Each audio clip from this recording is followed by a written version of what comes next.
뭐 또 많은 이제 팀장님들이 이런 얘기들을 하죠. 지금 우리가 회의하는 모습, 마지막으로 하나만 여러분들 위해서 내가 이런 말 안 하려고 했는데 이 얘기 나오면 꼭 하세요. 그죠? 그리고 마지막으로 하나만 더 이런 얘기들을 합니다. 그래서 우리 회의가 지금 제대로 이루어지고 있고 또 나하고 구성원들의 권력 간 거리가 얼마나 먼지 가까운지를 확인하는 가장 좀 쉬운 방법 2가지 정도만 소개를 좀 해드릴게요.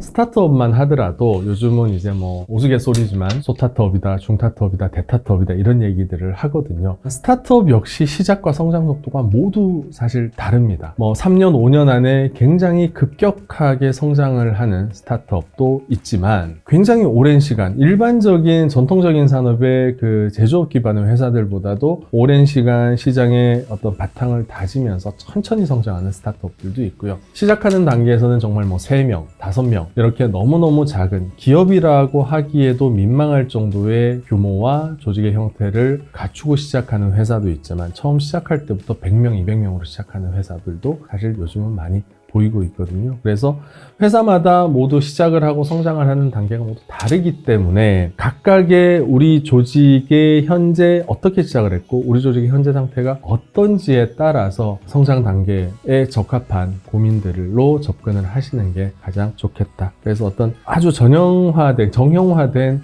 모델을 가지고 우리 조직의 상황과 풀어야 될 문제들을 고민을 하시는 방법보다는 현재 우리 조직의 상황 적합적인 유연한 어떤 관점에서 접근을 하시는 게 더 좋을 것 같다라고 좀 당부를 드리고 싶습니다. 이제 본격적으로 오늘 드리고 싶은 말씀을 좀 드릴 텐데요. 기업은 유기체거든요. 기업 조직은 결국 사람과 시스템으로 구성이 되어서 기업이 추구하는 성과를 극대화하는 걸 목적으로 하고 있는 조직인데 그러다 보니 같이 창업을 해서 5년이 지난 기업 조직들도 다른 모습으로 그 비즈니스를 영위하고 또 어떤 조직은 5년이 아니라 3년 만에 망하기도 하고 이런 모습들을 보이기 시작을 합니다. 그래서 기본적으로는 그 경영에서 그동안 이제 주장돼 왔던 다양한 성장 이론 2가지 정도를 제가 소개를 해드리면서 실제로 그 성장 단계별로 기업 조직들은 어떠한 모습들을 가지게 되고 그 성장 단계별로 어떤 인사정책, 집단에 대한 정책을 쓰면은 좋을지 그런 내용들을 중심으로 단계별 특징을 좀 설명을 드리겠습니다. 첫 번째로는 레리 그레이너의 모델을 좀 소개를 해드릴 건데요. 레리 그레이너는 조직의 성장 단계를 5단계로 좀 분류를 했습니다. 표를 보시면 아래쪽은 조직의 성숙도를 나타내고요. 그래서 오른쪽으로 갈수록 조직은 성숙도가 이제 높아지는 거고 조직의 규모가 커지는 게 이제 세로축에 나타나 있습니다.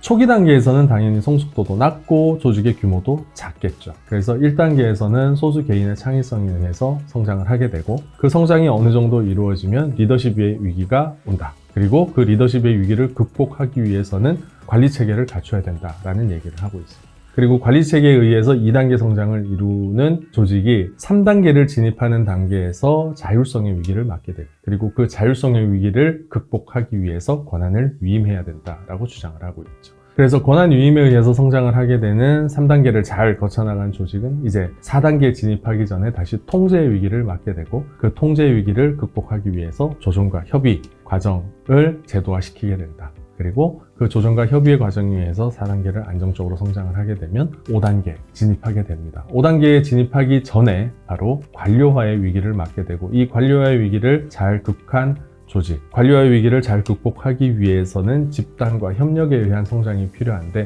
이런 집단과 협력에 의한 성장을 잘 이뤄낸 조직은 바로 5단계 성장을 안정적으로 이루게 되고 또 그 다음 단계 제도약의 기회로 삼게 된다. 이런 이제 모델들을 제시를 하고 있습니다. 이 내용을 조금 더 자세하게 좀 설명을 드리면 각 조직이 성장 단계별로 위기가 발생을 하는 원인은 바로 이것 때문입니다. 과거에는 현재 그러니까 우리가 과정을 거쳐왔던 성장 단계에서는 매우 유용하고 우리에게 가장 적합한 다양한 수단과 방법이었지만 이제는 그것이 더 이상 적합하지 않은 상태 소위 레거시가 축적이 된 상태가 반복이 되었을 때 일어나는 여러 가지 장점보다는 부작용이 많이 나타나는 상태를 각 단계별로 기업의 위기 상황이라고 얘기를 하는데요. 그 상황을 적정한 시기에 개선하지 않고 누적이 되게 되면 조직은 가시적으로 또 조직의 구성원들이 체감하게 되는 다양한 이제 부작용을 가지고 위기 상황을 겪게 됩니다. 쉽게 말하면 그때는 맞았는데 이제는 우리가 그 방법이 이제 우리에게 맞지 않구나, 이제는 틀린 방법이구나를 인지를 하게 되는 것이죠. 그레이너의 5단계 성장 단계는 이렇게 좀 요약이 될 수 있습니다. 그래서 많은 조직들이 기업 문화를 바꾸기 위해서 기업 문화 팀을 만들고 기업 문화를 다른 회사에서 잘 만들어 왔던 전문가를 영입을 하고 이렇게 하시는데요. 그 전에 가장 먼저 짚으셔야 될 게 최고 경영진. 그 기업에 가장 큰 영향과 권한을 행사할 수 있는 최고 경영진이 정말 우리 회사의 기업 문화를 바꾸고 싶은, 또 바꿔야 한다라는 의지 그리고 필요성을 강하게 가지고 있는지를 한번 되돌아보시는 게 더 사실 중요한 부분이라고 저는 생각을 합니다. 이게 갖춰지지 않은 상태에서는 아무리 어떤 기업 문화 전문가를 데리고 온다 하더라도 기업 문화의 실질적인 변화가 일어나기가 사실 쉽지가 않거든요. 그래서 이 부분을 먼저 충분히 고민하신 다음에 기업 문화를 바꾸거나 또는 새롭게 만들어낼 수 있는 전담하는 조직, 이런 것들의 세팅을 고민을 하시는 게 순서다, 이렇게 좀 강조를 드리고 싶습니다. 또 많은 이제 팀장님들이 이런 얘기들을 하죠. 지금 우리가 회의하는 모습, 마지막으로 하나만 다 여러분들 위해서 내가 이런 말 안 하려고 했는데, 이 얘기 나오면 꼭 하세요. 그죠? 네. 그리고 마지막으로 하나만 더 이런 얘기들을 합니다.